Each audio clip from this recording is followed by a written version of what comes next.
Today's video is taken from Special Conifers of Special Gardens, Volume 3, Shapely Conifers. And I'm going to work from page 106, where I discuss the weeping forms of eastern white pine, or Pinus strobus forma Pendula. Now, I do not believe that there is any existing cultivar that can be identified as Pinus strobus pendula.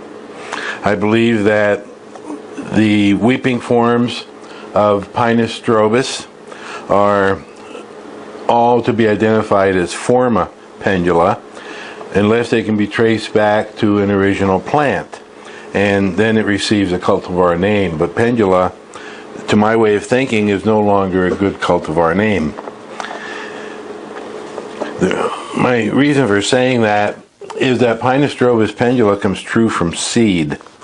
And since it comes true from seed, when you're growing one in a garden, you don't know if it's grown or propagated from a seedling, or if it is a seedling, or if it could be traced back to the original Pinus strobus pendula, which was identified in 1866.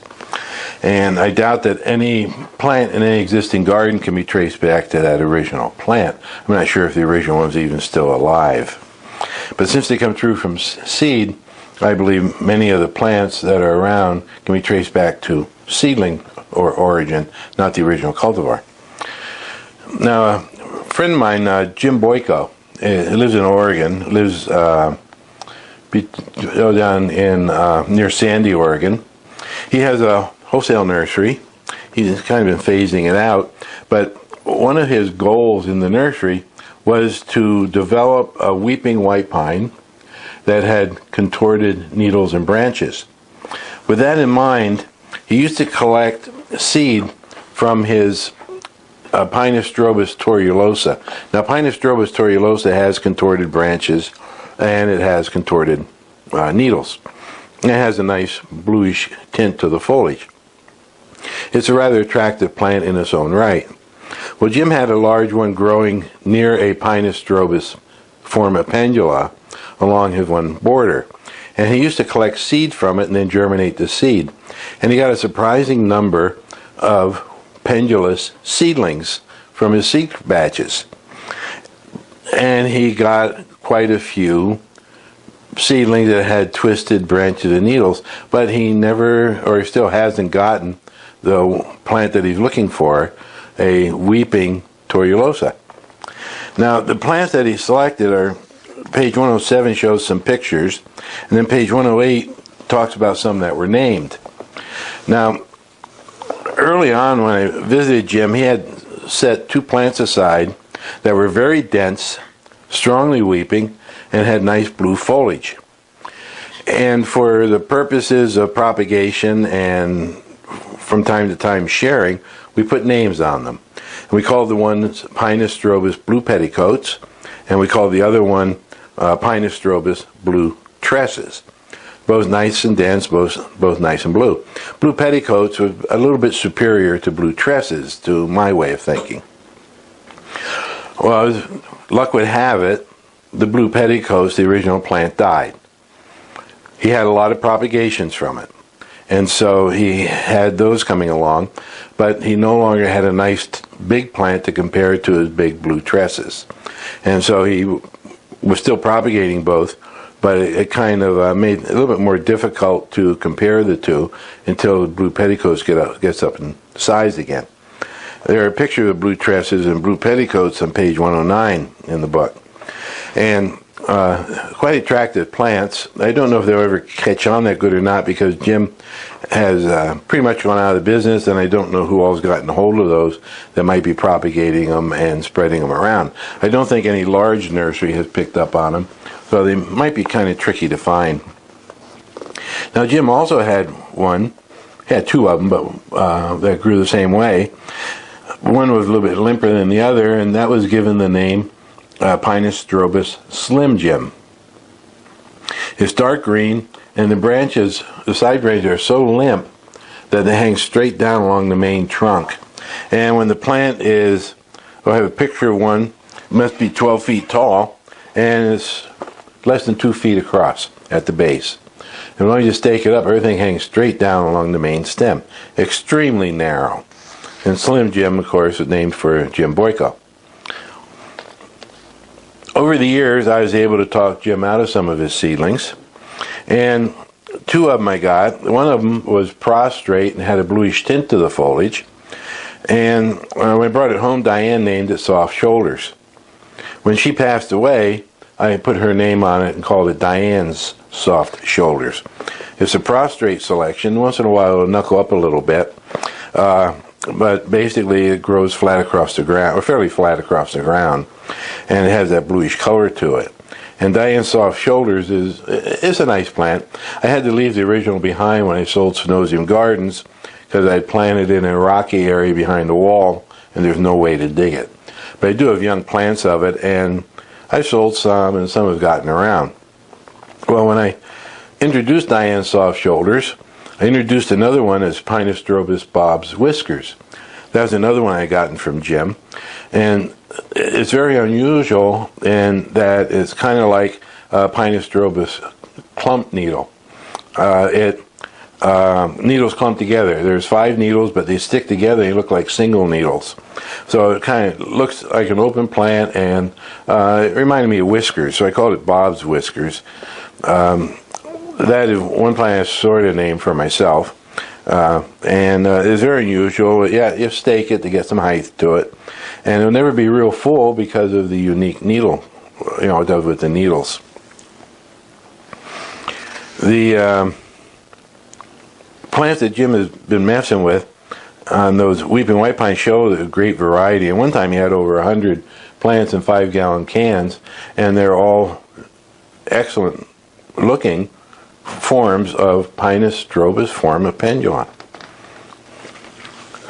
Now the same thing happens with Suga canadensis Pendula, and I'm not sure about Picea abies Pendula, but I suspect that the same thing may happen there as well. And so we've got to be careful in working with Pendula as a cultivar name. Now in some cases I don't know of any seedlings being grown like in some of the firs, but who knows what might show up in the future.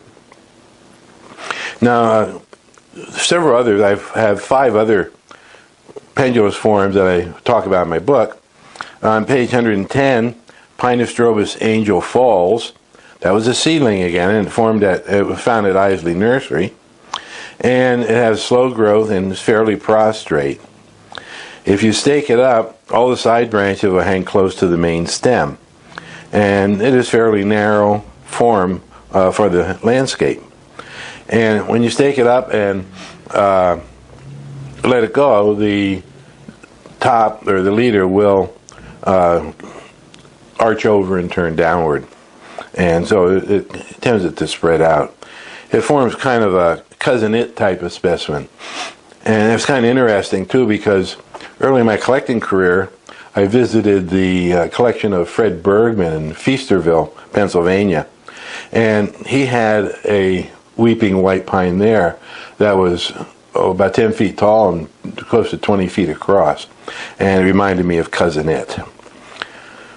Now Pinus strobus Niagara Falls, that was found as a sport on Pinus strobus form of Pendula by the Yeagers of Hickory Hollow Nursery in New York, found in 1998. It was picked out because it was a very compact area on a strobus pendula, and when it's propagated and planted, it tends to be sort of more of a spreading type with branches coming out at about a 30-degree angle, and it kind of spreads across the ground. It has a two-tone color to the foliage, so it's different than Angel Falls. Pinus strobus Ottawa, that was found in 1985 in Michigan. I like that plant because I saw it at the Bickelhop Arboretum, and it stands out, and the branches kind of undulate as they spread out across the ground. And the plant at the Bickelhop, at least 20 feet across, and maybe 4 to 5 feet high. Fast grower, good green color, and the undulation of the branches is quite unique. Then Sid Waxman named one Pinus strobus Shaggy Dog. And it really fits, because what this one will do is it'll send out a long branch, like a long terminal shoot, and then side branches hang down from it. And it'll continue growing out, these side branches hanging down, and it looks just like the shaggy dog in the movie. And it's quite unique. Not necessarily that easy to find, but it does make an interesting plant in the landscape. And then Pinus strobus stony brook. Now, Pinus strobus stony brook, talk about on page 111, that was discovered by Greg Williams. And Greg found it near Stony Brook, Vermont. And when I went up and visited Greg a number of years ago, he showed me a plant that was propagated from the original, and it must have been over 30 feet tall and slightly pendulous branches. Then he showed me another one that was about 3 feet tall and 10 feet wide, propagated from the same original parent plant.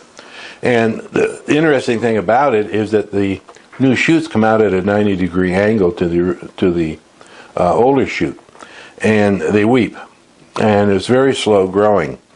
And Greg told me that the parent plant had two different growth habits on it. It had this real fast growing area, and which leads to an upright form with somewhat of a pendulous habit, and it also had a slower area on the tree, which led to the more spreading form and the slower growing form. When you find Stony Brook in a nursery or for sale, it will invariably be from the slower form. It just shows how its weeping character can vary. And there, one seedling growing in the wild, there are two different weeping forms. And Stony Brook is the slow one. Even though they both came from the same parent tree, if you're going to propagate the faster one, then you'd really have to give it another name, like not very catchy, but Stony Brook Fast or something like that.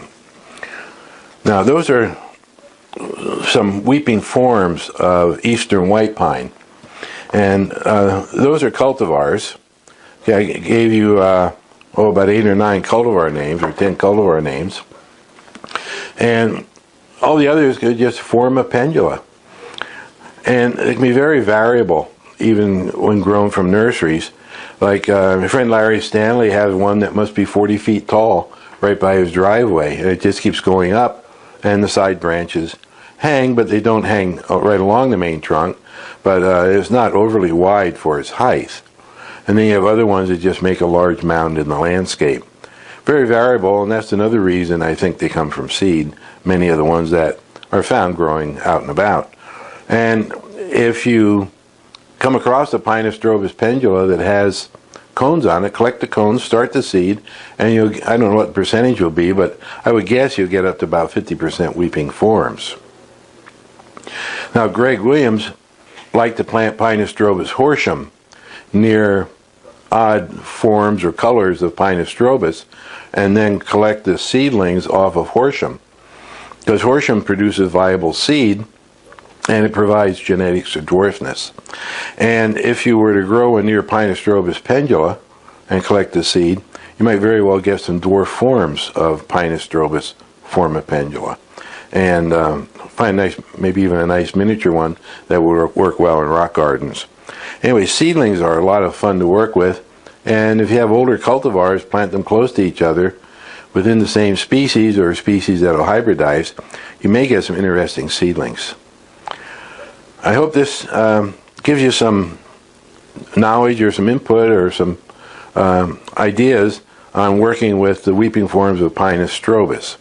And keep in mind that I'm almost a lone voice out there in the wilderness pushing for Pinus strobus pendula to be considered Pinus strobus forma pendula, because there really is no way that's an actual cultivar. So I hope you enjoyed this talk and that you'll keep tuning in. Thank you.